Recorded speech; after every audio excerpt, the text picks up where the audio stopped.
తాకట్లో ఉన్న మీ బంగారాన్ని విడిపించి ఆ రోజు ఆన్లైన్ రేటుకి కొంటాం. Sharma gold company.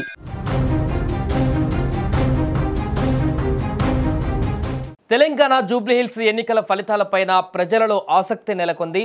జూబ్లీహిల్స్లో 3 పార్టీలలో ఎవరు గెలుస్తారనేటువంటి ఉత్కంఠ అయితే నెలకొంది. ఈ గెలుపు పైన పలు ఎగ్జిట్ పోల్స్ వస్తున్నాయి. ఈ నేపథ్యంలో పాలిట్రిక్స్ సంస్థ విడుదల చేసినటువంటి ఎగ్జిట్ పోల్ సర్వే వివరాలు ఆసక్తికరంగా మారాయి.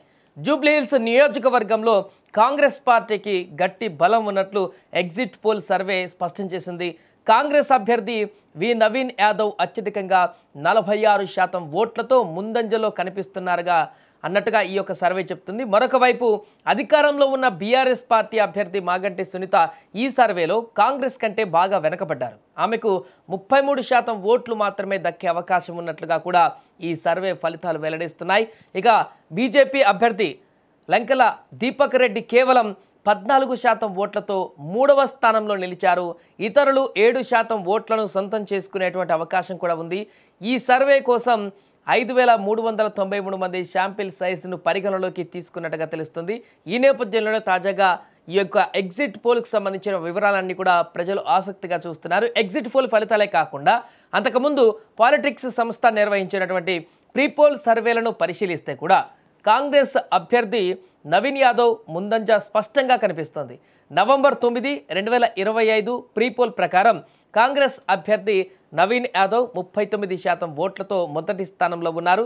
బీఆర్ఎస్ అభ్యర్థి మాగంటి సునీత 36%, బీజేపీ అభ్యర్థి దీపక్ రెడ్డి 19% ఓట్లు సాధించారు. నవంబర్ 5, 2025 ప్రీపోల్లో బీఆర్ఎస్ అభ్యర్థి మాగంటి సునీత అత్యధికంగా 42% ఓట్లతో తొలి స్థానంలో నిలిచారు. అయితే నవీన్ యాదవ్ 37% ఓట్లతో ఆమెకు గట్టి పోటీ ఇచ్చారు. ఇక దీపక్ రెడ్డి అప్పుడు 17% ఓట్లు వచ్చాయి. అంతకుముందు సెప్టెంబర్ 15, 2025 ప్రీపోల్లో కాంగ్రెస్ పార్టీ 34% ఓట్లతో ముందంజలో ఉంది. ఆ సమయంలో బీఆర్ఎస్ పార్టీకి 29%, బీజేపీకి 23% ఓట్లు దక్కే అవకాశం ఉన్నట్లుగా కూడా సర్వే తెలిపింది. మొత్తంగా ఈ సర్వే రిపోర్టులను బట్టి చూస్తే జూబ్లీహిల్స్ నియోజకవర్గంలో కాంగ్రెస్ అభ్యర్థి వి నవీన్ యాదవ్కు అనుకూల పవనాలు వీచినట్లుగా అర్థమవుతుంది. నవంబర్ 5వ తేదీన ప్రీపోల్ తర్వాత నిర్వహించిన సర్వేలు, ఎగ్జిట్ పోల్ కూడా నవీన్ యాదవే గెలుస్తారని కూడా స్పష్టంగా చెబుతున్నాయి. అయితే పోలింగ్ సరళి, ఎర్రర్ మార్జిన్ వంటి అంశాలు తుది ఫలితాన్ని కొంత ప్రభావితం చేయవచ్చు. ఏదేమైనా కూడా జూబ్లీహిల్స్ ఫలితాలు కాంగ్రెస్ వైపే మొగ్గు చూపిస్తున్నట్లుగా కనిపిస్తుంది. మరి చూడాలి 14వ తారీఖున గెలుపు ఎవరిని వరిస్తుందో అనేది.